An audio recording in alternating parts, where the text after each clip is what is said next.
Hello, welcome back to another TLC video.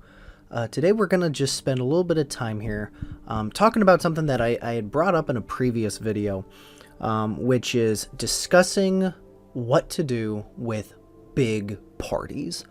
I'll admit that I have DM'd for all manner of players. I have DM'd for a single player before. It wasn't for too long. It was only a few sessions before she achieved what she wanted to do, and she said, hey, like, I think my character would probably end here. And so we left it at that. But I've also DM'd for groups as large as 8 or 9. One of the times I've done it twice. One of the instances was not the best. It was okay. We did what we wanted. Everyone walked away feeling accomplished and felt good and enjoyed their time together.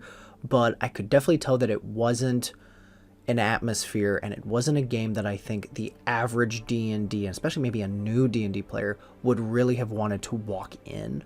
And so I've kind of been putting this video off because I knew that I wasn't successful in what I wanted to do in that case.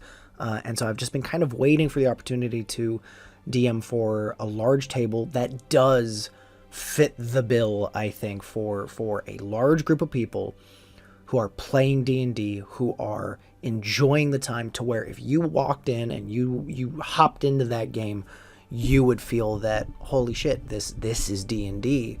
It has 8 people, but it's still the D&D that I know and love. There's not people distracted. There's not people talking over each other. There's not people passing, texting or sending Snapchats and just being distractions to both themselves and to others. And so I've officially now DM'd for a party of that size for a little bit.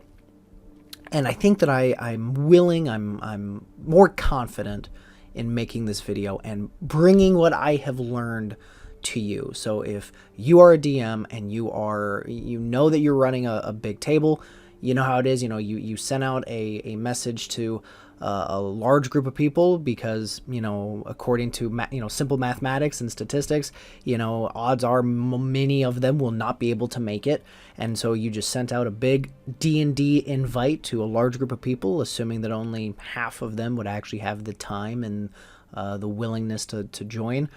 And you were surprised when 8, 9, or more responses came to you and said, yep, I'm totally down. I would love to play this game with you. And so, lo and behold, now you're stuck with a very large party and not really sure what to do with it. And so that is going to be the point of this video, is just having now DM for large groups, for a little bit anyway. I just want to bring, some things to light that I think really helped me out. And so maybe, when you go into the same situation, you will feel a little bit more confident and knowing what to do to just keep your D&D table on track despite the large number. So this video totally dedicated to dealing with large parties. Now, tips. My very first tip, and this is kind of a cop-out, as many of my videos usually have, right? I always have kind of the flip it answer, right? I have the like, hey, in all honesty, this is probably the biggest piece of advice I can give you, but it doesn't necessarily pertain to the situation. And in this case, that advice is try to split them up. Ask the people, ask the group of 9 players that you have, like, hey, I know you guys wanted to play with each other, all 9 of you, but 9 is a fucking massive party. And if you think about it like, a pizza, right? For every player that gets added in, your slice, the pizza size never changes, all right? Because the pizza represents the time that you will be there in the session. And every time you increase it by a player, the amount of slices increases, which means the size of each individual slice decreases, right? And so even though I know you guys wanted to play all together in a group of 8 or 9, is it any possible way that we can split this up into 2 tables, into 1 table of 4, 1 table of 5, or into 2 tables of 4? Is there a way that we can do this? Because then I promise you will have so much more time, to do things and interact with the world. That's my very first tip that I can possibly give you. Now, it is kind of a cop-out, and I will admit, sometimes that's not the right answer, which is why I don't even have it here listed. It's more of just like kind of a little nugget to put into your ear. It's just like, hey, if you know that this group of 8 players would be totally okay with splitting into 2 groups of 4, they know each other, they've all maybe played D&D a little bit, or maybe none of them have played D&D, so we're all in the same boat. Maybe, if you think you can ask them to do that, then it's great. However, if you are, say, in my situation, where the invitation was sent out to me, someone asked me like, hey, we hear you love to play D&D. We want to play D&D. We've been waiting for a DM. Would you be willing to DM? And I said, absolutely. I love DMing. And they said, okay, well, we sent out an invitation to like 8 people, and all 8 of us, like, we want to play. And so it was this super big table, but it came with the kind of the unspoken stipend that, we are going to play together. Like, that is the reason, like, we want to meet up as this big group, because we all work, most of us, 7 of us, worked in the same building, worked in the same job area. We're teachers, fun fact. And so they were just like, hey, like this is a way for us to hang out outside of work together and, slay some goblins. And so I knew going in that I would not be able, nor really did I even have a desire to. Like, I didn't want to split this party up, despite what I just told you, would definitely, just because it makes your life easier doesn't necessarily mean that it is the right decision. And in this particular case, I knew that asking them to split the party in half would not be the right decision, because part of the reason they wanted to do this was to hang out with this full group. And so it didn't even register. I knew that it was that it was a possibility that I could ask, but I didn't even want to, because I knew what it meant to these people, what it meant to us. So because of that, I'm not even listing on my group. I just want to throw it out there that if you think you can, maybe ask if they are willing to split into 2 parties. However, if they're not, stick around, because now let's get into the actual tidbits of, okay, for whatever reason, the party is sticking in the large size. So now that we are here, what do we do? So with that, let's get into our list here. Again, I try to keep my list nice and small, so I only have 5 here. I'm sure if I wanted to think up more, I could, but 5 I felt like was a good amount, and that way I'm not rambling for, an hour and a half, right? So, tip number 1, state the rules up front. Tell your players, session 0. Let them know that, like, hey guys, don't be afraid to before the campaign even begins, in session 0, give them the the pizza analogy, the pie analogy.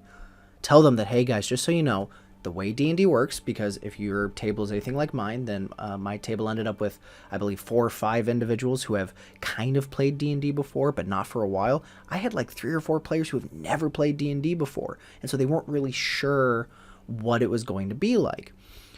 And so I made sure in session 0, I gave them the pizza analogy. I said, okay guys, just so you know, the way D&D works is that I am the game board.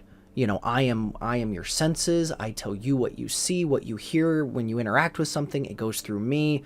So even though there might be 8 of you, there will only ever be 1 of me. So try to keep it in the back of your head that, anytime 1 player or 2 players are trying to interact with me, keep in mind that, how you act could either hinder or bolster the enjoyment that those people have with me. Not to mention the fact that, if you're causing a distraction, for how small you might think that it is, if you are distracting to yourself and to others around you, it never will fail. The domino effect will take hold. Eventually you'll draw someone else in, and they'll draw someone else in, and next thing I know, I'm having to repeat myself 2 or 3 times to these, to this 1 person or these 2 players, and then, it's taking longer. It's making it longer for me to get back to you. So the best thing we can do is just always keep in the back of your mind that, hey, we only have so many hours together. I promise I will do everything I can as the DM to make sure that every single one of you gets something out of this session tonight. All I ask in return is that you try to stay focused. You try to stay present.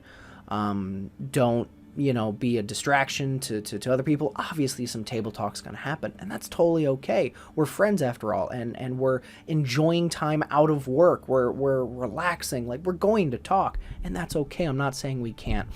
All I'm saying is that really try to keep in the back of your mind, that just as how you would want, when it's your turn to interact with the game board, you wouldn't appreciate it if other people are being distracting. So just keep that in the back of your mind. Things like that. All right, state those rules up front. If you're like, hey, I've DM'd before and cell phones were an absolute fucking problem at my table, then tell them like, hey guys, I would really appreciate it if just cell phones, if you're using it for Roll20, if you're using it for your, like, I know that like D&D Beyond, can give you, like spell sheets and stuff. Like if you're using it for that, that's fine. But I'm sorry, but I've DM'd for tables where cell phones were literally the bane of our existences. Like it's just, the temptation is too great to, you start by looking at this or looking up this particular ability that your class has. But before you know it, you start scrolling, you get a little sidetracked, and next thing you know, you're watching TikToks, right? And I just don't want to deal with that. So if that's a rule that you think you need, then don't be afraid to tell them up front. Now, try to keep the group as a part of it. Don't just sit there and, this is how this table is going to run. Try to include them. Be like, hey guys, let's talk for a second here. Let's try to lay down some ground rules together. How do we feel about cell phones? How do we feel about food at the table? How do we feel about, these things? Let's as a group kind of come up with stuff. Be upfront. All right, and really lead into that fact that, like, hey guys, just always keep in mind, this is a really large table. These are a lot of players. I will do everything I can, but it's going to come down to you and what you do and your behavior, which is weird to sound because, in my case, I have players at this table that are in their 30s and 40s. And yet, it's like, sometimes it's like, you almost have to treat the situation like, like you're dealing with young adults, and you just gotta be like, hey, your behavior will determine how much enjoyment, not just you have, but what everybody else has at this table. So just keep that in mind as we go forward. State all of that stuff up front, and you will not be disappointed. All right, number 2, keep a tally. Whether this tally is in your head, all right, if you're really good at multitasking, you might be able to get away with it by just kind of keep it in the back of your mind, or write it on a piece of paper. Keep a tally as to who you have interacted with. All right, if you have 8 players, the worst experience someone could have, especially if your sessions last for, say, 3 or 4 hours, which in my opinion they should, right? Like they should be lasting, 3 to 4 hours. That's good content in my head. To be honest, I would love if my sessions went way longer than 3 to 4 hours, but 3 or 4 hours is usually a safe bet to have. If someone had shown up, imagine if you had shown up to a table with 8 people, you were super respectful, you didn't get sidetracked, you stayed off your phone, you didn't really, do any too much side conversation with the people around you because you wanted to be respectful to everyone else's time. And the DM never once asked you what you wanted to do or where you were going or to have you roll for something. So you sat there for 3 hours, basically nearly mute, maybe munching on some snacks, but besides that, just watching as other people play the game and you get to do nothing. Imagine how miserable that would be, right? Because it would be. That would suck. So if you are a DM, the second biggest tip I can have is that during play, keep that tally in your head. Who have you talked to? Who have you asked to roll a die? In my opinion, every single player should be rolling a die and this is obviously going to come down to, what the situation is. Are you in social encounter? Are you in, exploration? Are you in combat? Because obviously if you're in combat, that's going to dictate a little bit differently. But in my opinion, you should be having a die should be rolled every couple minutes, every few minutes at a table that size.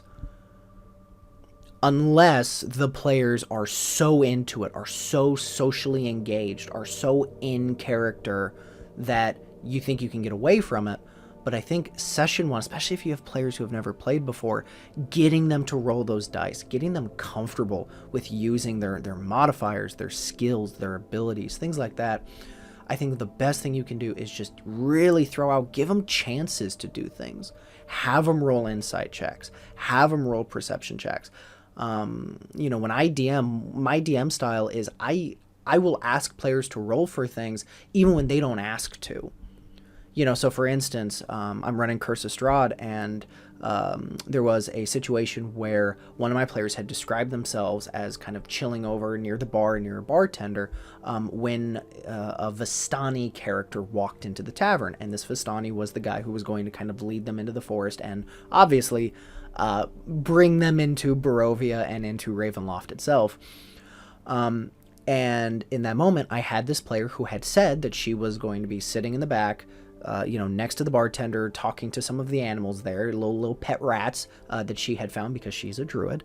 I had her roll an insight check. And in my head, even though she didn't ask to do it, I had her roll an insight check because in my head I thought, I bet you that bartender would probably, he would recognize this person. He would recognize that this is a Vistani, and he would know the danger of, because he's seen it, right? Like, this isn't the first party to show up in town to be led into Barovia. So, maybe he's a little scared. He's reclusive. He's kind of backing away from this Vistani character. And so even though she hadn't asked to roll, I had her roll because in my head I was like, I don't think she's rolled in a while. So I'm going to have her roll so that she could feel engaged and part of the story. Now she rolled really, really low. And so I described like, okay, thank you. Like, all right. Like, no worries.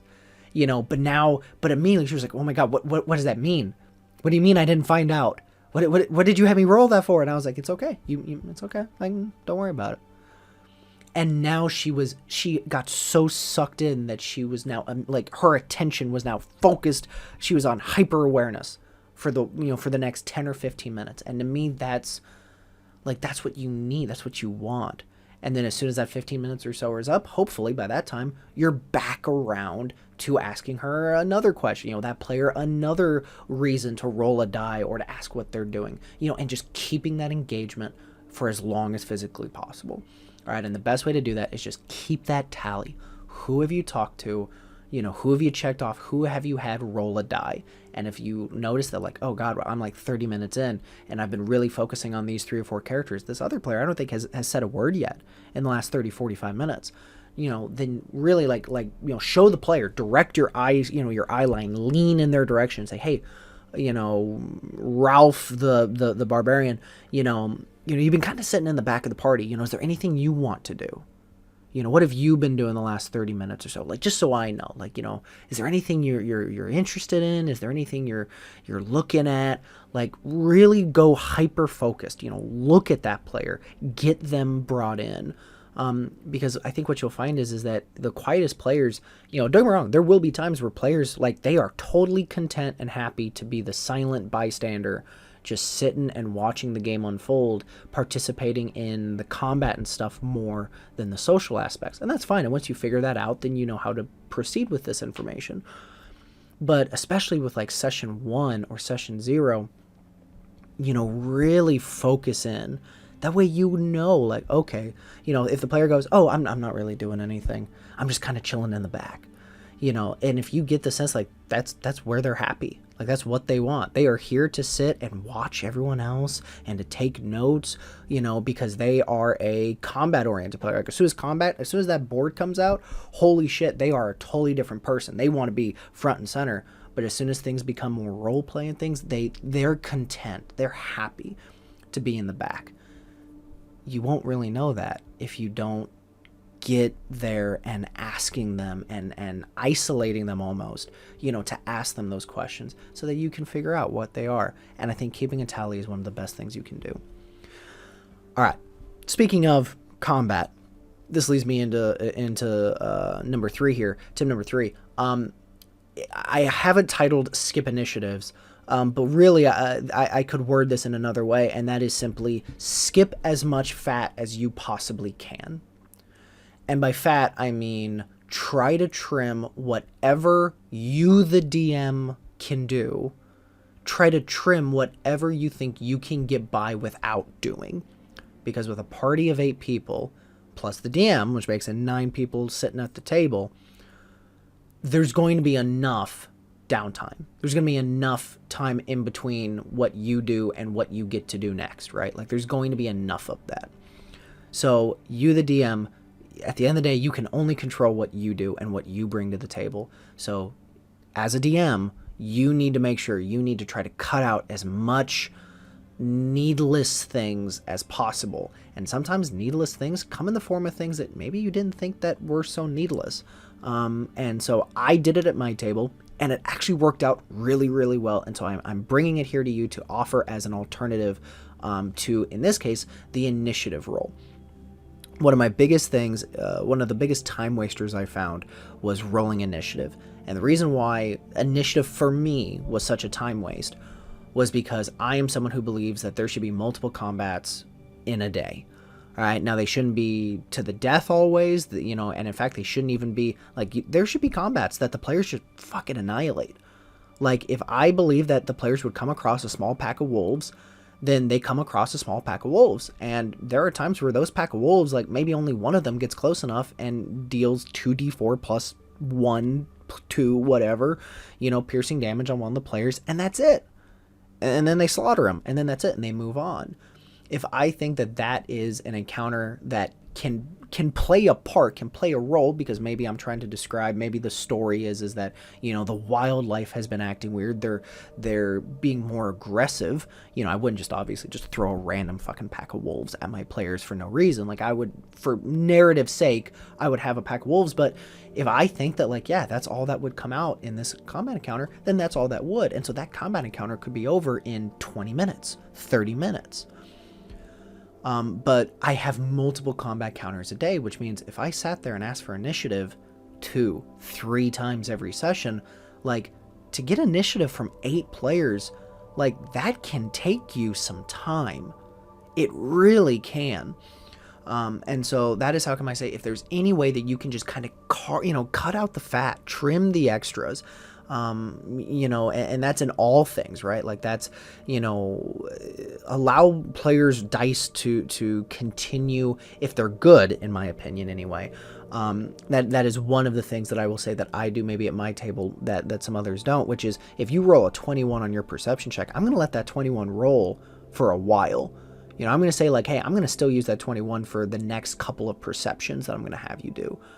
Because one, it allows the player to feel like a badass because they're like, oh shit, like, yeah, you know, I rolled really well. Like, you know, it makes those really high numbers feel even better, you know, I'm sure we've all played a game, right, where, you know, we roll something and it's really, really awesome. And we're like, oh my God, sweet. I'm going to get to know, you know, I rolled this insane history check or this insane arcana check. You know, I'm going to know everything about this thing. And then the DM's like, oh, okay, so you know about the school of this magic item. Or you know who made this magic item, or or this place, who built this building, and you're like, oh, that's what a 22 got me. Okay. Well, can I know about like the spell? What about the enchantment on this magic item? Okay, now that I know what school of magic it is, can I know what the enchantment is? Okay, roll me another Arcana check. What? But I rolled a 22 already. And all I got was no, yeah, well, it's because you're asking for something different. Go ahead and roll for me another Arcana check.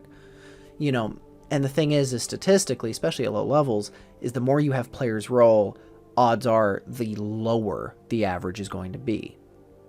Because it's the high rolls, especially at like level 1 or 2, those are the outliers. Those are the ones that usually kind of fall outside the bell curve. Most of the averages are actually pretty low, especially at low level play.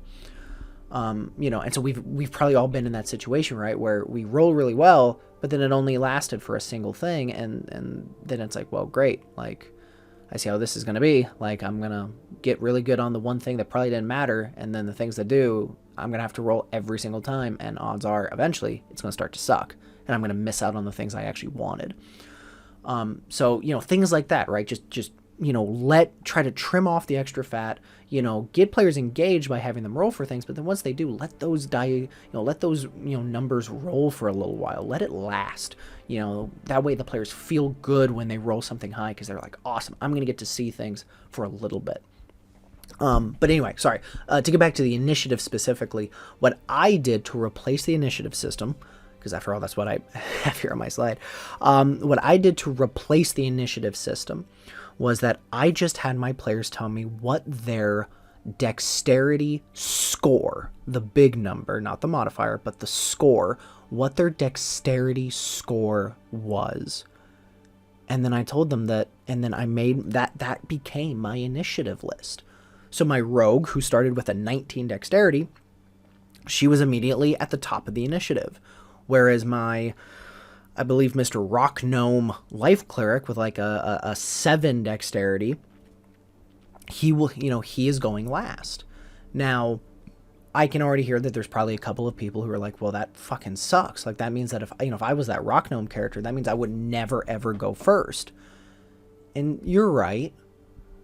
But when you tell the players that, hey guys, just so you know, I'm gonna kind of do something different here with my initiative, because there's so many of us, and because rolling initiative can take a little bit of time, and I'm trying to trim off as much as we can. Once I know what your dexterities are, once I have you in an initiative list, then that is going to be the initiative for the foreseeable future. Now, if you want to change that, there are things you can take. All right, if you take the alert feat, for instance, I'll let you add a +5 to I'll let you add a +5 not just to your what is it, perception or something. I'll also allow you, or maybe it's the observant feat. I'll also let you add a +5 to your initiative. All right, so it only counts towards your initiative. All right, it's not like I get, you don't get to add your dexterity by 5. But I will let you add a 5 to your dexterity score when you are talking about initiative. So let me know if you do that. If you put any points, if you, ability score improvements, if you put that into your dexterity, then that can move you up the initiative list.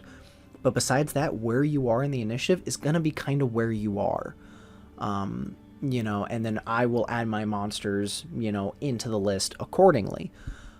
And what I found is that, at first it's like, oh, well, that kind of sucks. Like, what if I was playing a character that really didn't have high dexterity? Maybe to you, because maybe you're so used to using initiatives that you're like, oh, that sounds so awful. But what I found is my players actually really enjoyed it, because it allowed them to go, okay, I am always going in between, the druid and the paladin. Like, I know, like when the druid is up and she is going through her turns and saying what she is doing in combat, I know I'm next. And I know that Mr. Paladin is going to come after me, always. And so players began to talk about strategy. They began to go, hey, Mr. Paladin, you're always going to go right before the barbarian. Is there any way that, because I told them initially, the very first combat, I said, okay, so, when we were kind of going through the rules, they were up against wolves, which is how come I keep using wolves here as my example. But I described to them how the wolves have something called pack tactics, which is that, when the wolves target a creature and they have one of their allies next to them, that they get advantage. And so the players just naturally were like, well, can we do that? And I said, yeah, there's this thing called advantage. There's something called an advantage system, which is if 2 melee-based characters, because they got to be melee here, if 2 melee-based characters can get on opposite sides of an enemy, then I will give you a bonus. Now, normally a flanking is the rule. I have seen flanking in most campaigns that I've played in. Flanking is advantage on the strike. However, with 8 players and with a large majority of them being melee-based combat personnel, I knew I couldn't do that, or else just there'd be so many people having advantage all the fucking time. And so instead I said, hey, in my rules, in my games, there's this thing called the flanking rule, which is that if one player is on this side of the enemy and another melee based character gets behind them completely on the opposing side opposite of the other player, I said then you both get a +2 to your attack. You both get a +2. I then also, but I increased it. I said, and if a third player gets involved, now a third melee based character does not have to be like kitty corner to either, just if a third player is involved, then I raise it to a +3. And then I cap it there. Just to, it increase in my mind. That makes more sense to me. That like, okay, since we have 3 players, that gets to be a +3 to our strikes.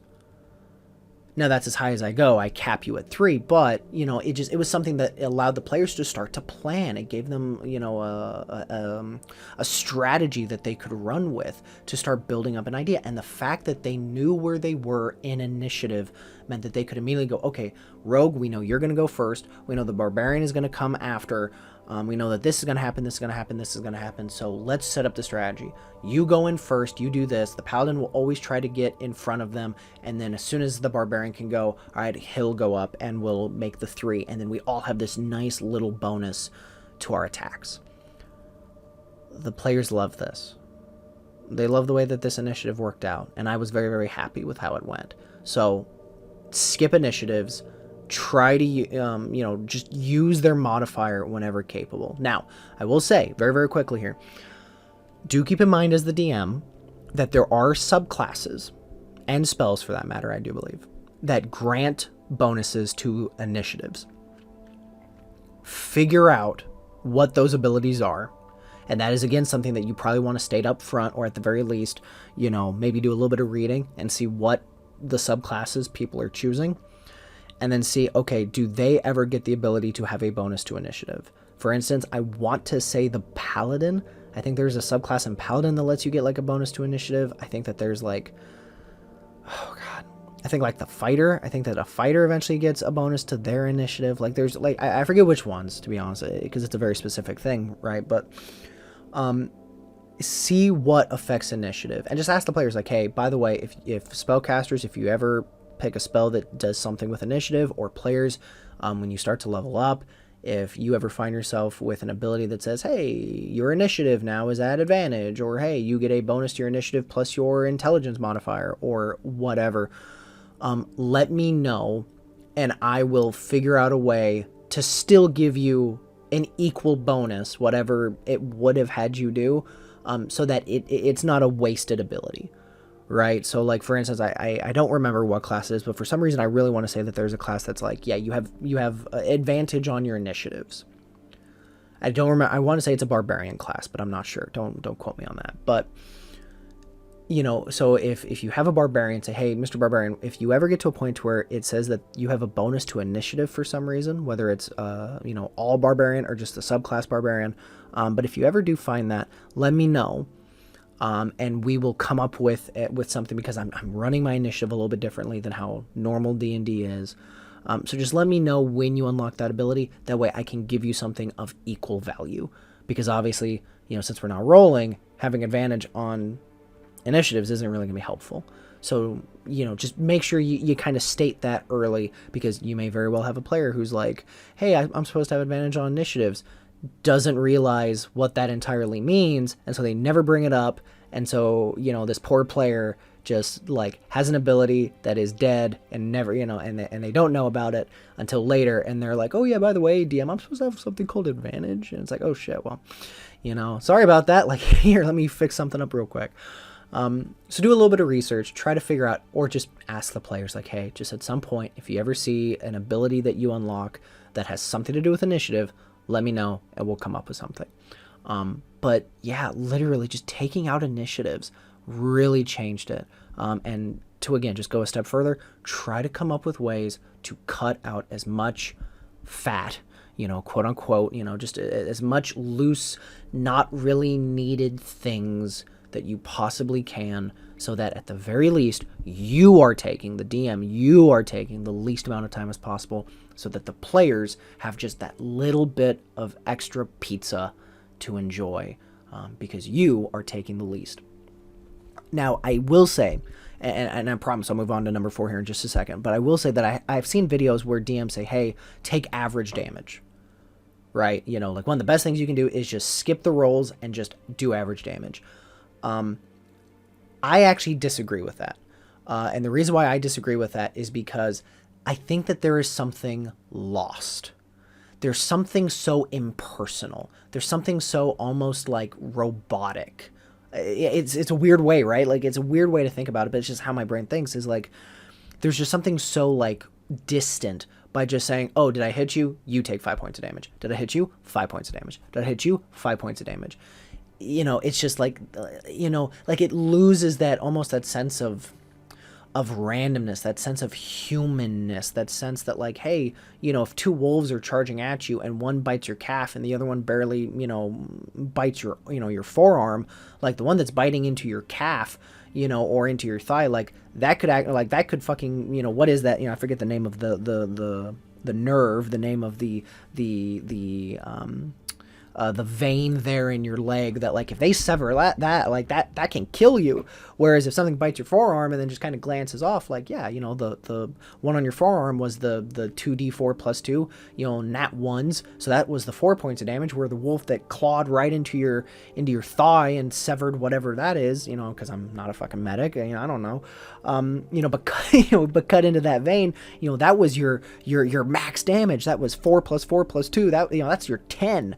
That's your 10 points of damage. Like, so I know, yes, it would be cutting out a little bit of fat, but I just, in my mind, you make the game just a little bit less human, less interesting by making everything the same damage, by just taking the average damage. So I've seen it, I know it, but, and if you want to try, like if you're like, hey, I don't think my players would care, I think my players would be totally okay with me just going, hey, 5 points of damage, 5 points of damage, 5 points of damage. If that's true, then go for it. Like, by all means, because it would cut out some time. But I think if you do everything else right, I think you'll be cutting out enough time that I think it's okay. You can spoil yourself a little bit here and roll roll the damage die to have that chance of something interesting happen. All right, moving on. Number 4, practice your multitasking. Learn how to have 8 people around you and to be able to look at player 2.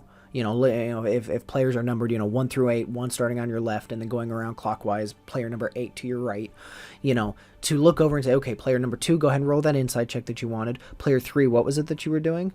Okay, yes, so you start heading up the stairs, and you have a door to the left, door to the right. Which one are you going into? All right, door on the right. All right, perfect. I'll keep that in mind. All right, player 5, you said that you were looking out the window. Okay, roll me a perception check. All right, player number 2, that insight check, what was it that you rolled? 15? Okay, here's what you've heard. All right, player number 5 over there, what was your perception? Okay, so here's what you saw. All right, so you head up, you begin to open the door. That's what I mean when I say multitasking. Get good at being able to try and include as many people in as many of their actions as possible. Because remember, this links up right with our tip number 2 here, is keeping that tally, keeping players engaged. And I promise players, they will enjoy more of the feeling that like I'm getting to interact with more things, compared to, okay, so the DM is going to give all of their attention to one player and that's it. Like, it may seem like, well, but doesn't that kind of, decrease it? Like, that player that rolled that, that insight, did it kind of take away from it a little bit that you asked them to roll the insight and then you immediately turned to another player and started to talk to them? I mean, maybe it could, which is why I say that all I can say, these are the tips that I have discovered at my table, my table of 8 players plus myself, so 9 sitting there, is that my players actually enjoyed it. My players liked knowing that, I will ask them to do something and then immediately go over here and ask this person to do something and over here and ask this player to do something, fully aware that I will come back to you. And if it's something that needs some time, if it's something that, I'm not saying that, try to keep all of your descriptions, all your questions to 10-second intervals. Like, no, obviously not. If my player rolled a nat 20 to look out the window, and I think that, okay, you see something, if I need the next 2 or 3 minutes solely on that character to tell them what they see, then I do that. But the thing is a lot of the time, a lot of the players, they're just asking pretty easy, simple questions. They want to look at this painting. They want to, check out this, this chest. They want to look out a window. They want to look behind them real quick and make sure that they're not being followed. which a lot of that stuff, like in your head, you're just like, okay, like that's cool, that's interesting, but in the grand scheme of things, like no one's really following you, so I already know what answer that is. There's gonna be nothing but mist and maybe some distant, animals, patrolling the forest. So I already know what I'm gonna answer that. Really with whatever role they give me, unless it's like really shitty, in which case I'm just gonna be like, yeah, the window is so dusty you don't see anything. I already know that the chest is going to be empty, so it's easy. If that is in the back of your mind, if you already know those things, then why shouldn't you be able to go, okay, you do this, you do this, you do this, and then work your way back around? Do multitasks. Just practice your multitasking. All right, try to include as many players as possible. That way you're keeping as many of them engaged as you can. And that's going to take some time. It's a skill that's going to have to come with practice, which is how come this is not something that I would say, first time DM, don't try to run a party of 8. And especially don't try to do this, because odds are you're just going to get so overwhelmed with trying to keep track of so many things, which is also why I bring up my very last point here, and it's actually going to come after the one I have listed. But anyway, so just practice your multitasking. Get good at, in the back of your head, just knowing like, okay, I know what these players are going to do. I know what they're asking. I know what answers I'm probably going to give them anyway. So it's okay for me to go, you, tell me what you're doing, and just keeping it all engaged. All right, try to keep as many people engaged as you can. And the best way to do that is to multitask. Try to get good at including as many people in as many actions as possible. And if you're just doing one by one and spending 5 minutes on each one, then, that individual pizza slice is getting really, really fucking thin. All right, tip number 5. Review your session and get better next time. When the session is over and everyone has left, or maybe before they have left, ask them, hey, did everyone, how did everyone feel? Did everyone have a good time? Yeah, okay, awesome. Here's a note card. Okay. Sometime, if you want to do the whole note card thing, you can. Thankfully, since we all work together, most of us, 8 out of the 9 of us, we all work together. I said at some point in the next couple weeks, because we don't play super often, sometime in the next couple weeks, if you have the time, I would really appreciate it if you shot me an email. All right. And I'll send out probably a reminder here in a week or two. But if you have the time, just shoot me a simple email that just tells me something that you enjoyed out of the camp, that you enjoyed out of the session tonight, but then something that, that would make the experience a little bit better, and try, tell me, did you feel involved? Did I get to you enough? Did you feel like you were able to participate enough? And if you didn't feel like you were able to participate much, then tell me that. Let me know. And in the meantime, as you give them time to do that, and odds are some of them won't send anything to you because people have lives and lives get busy. But you also should do your homework. Think back yourself. Review how the session went to you. Because what I found is that even, as I was driving home that night, because we play over at one of the friends' house, at one of the players' houses, as I was driving home that night, I thought, okay, who did the most talking? And I was pretty proud of the fact that it felt like there was a good 5 or 6 people who talked quite a bit. But I definitely could tell that there was at least one player who was pretty chill, pretty just stood in the back, didn't really do too much. And maybe he's completely content there. Maybe that's exactly where he wants to be. But the thing is that I wouldn't know that.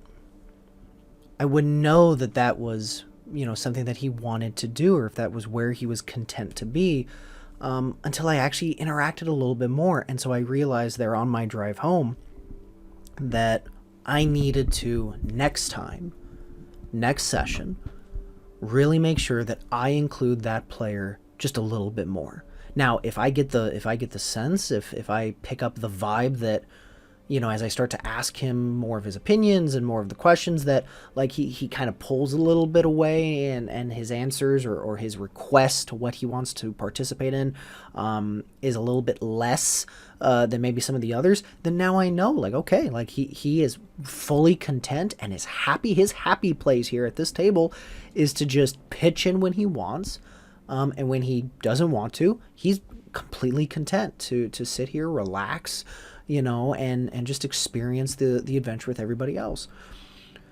But I'm still happy that that I had that experience in myself. I'm still happy that, on my drive home in that case, like, because, that was the perfect time, I suppose, it's a nice little drive, that I just thought back, like, okay, what of that session did I enjoy? What session did I not do so well? And particularly, how do I feel like the other players, what did they take away from it? And and then I waited for their responses and things, and I was happy that a lot of the responses were things that I expected. They were things that I thought about, and so stuff like that. And so just tip number 5, just review your session and just make sure that you're improving, and it doesn't have to be by leap and bounds. It doesn't have to be, some huge, ginormous, improvement, right? Like just get a little better every time. Get a little better in multitasking.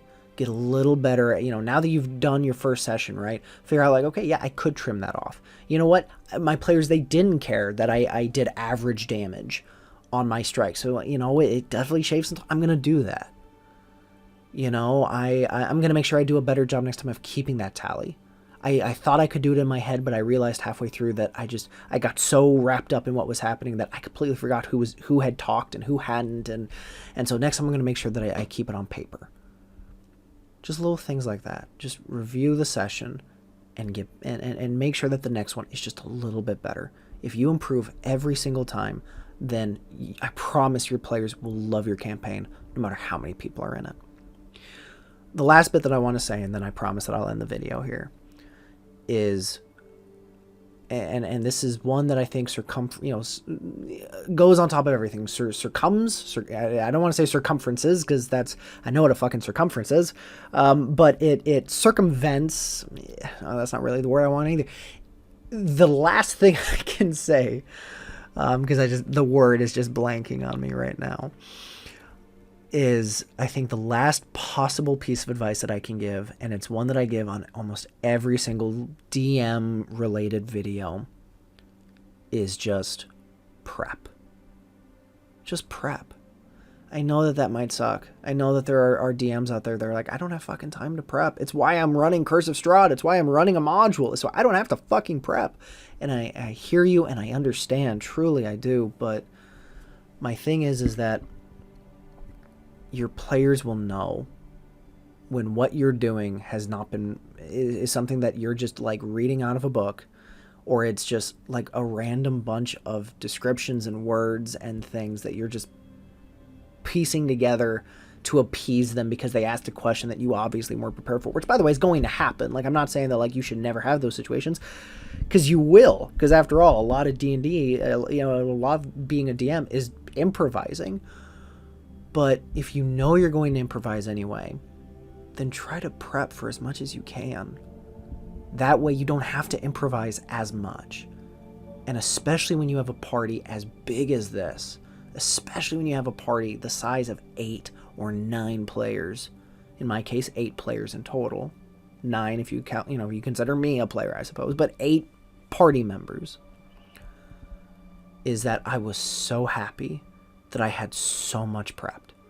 I was so happy that I spent an hour or two prepping for this session and having as much information as I possibly can so that I can minimize the amount of bullshitting, really.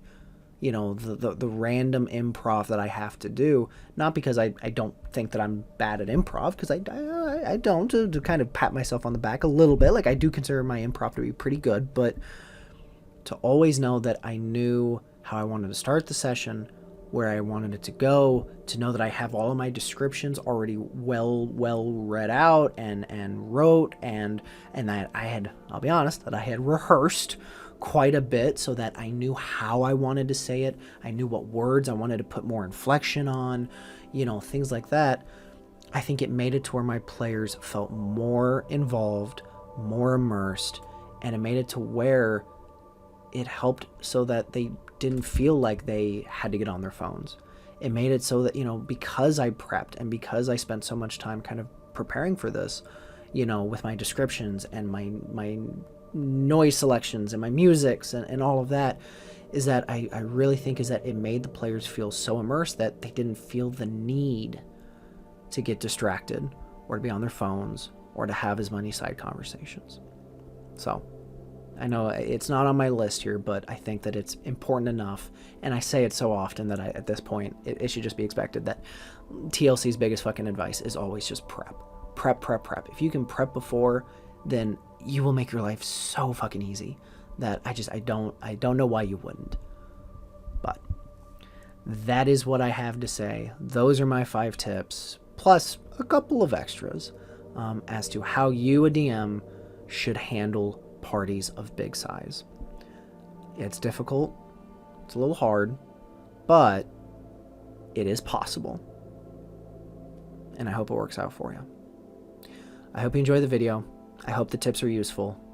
Leave a like, possibly subscribe, and I will catch you all next time.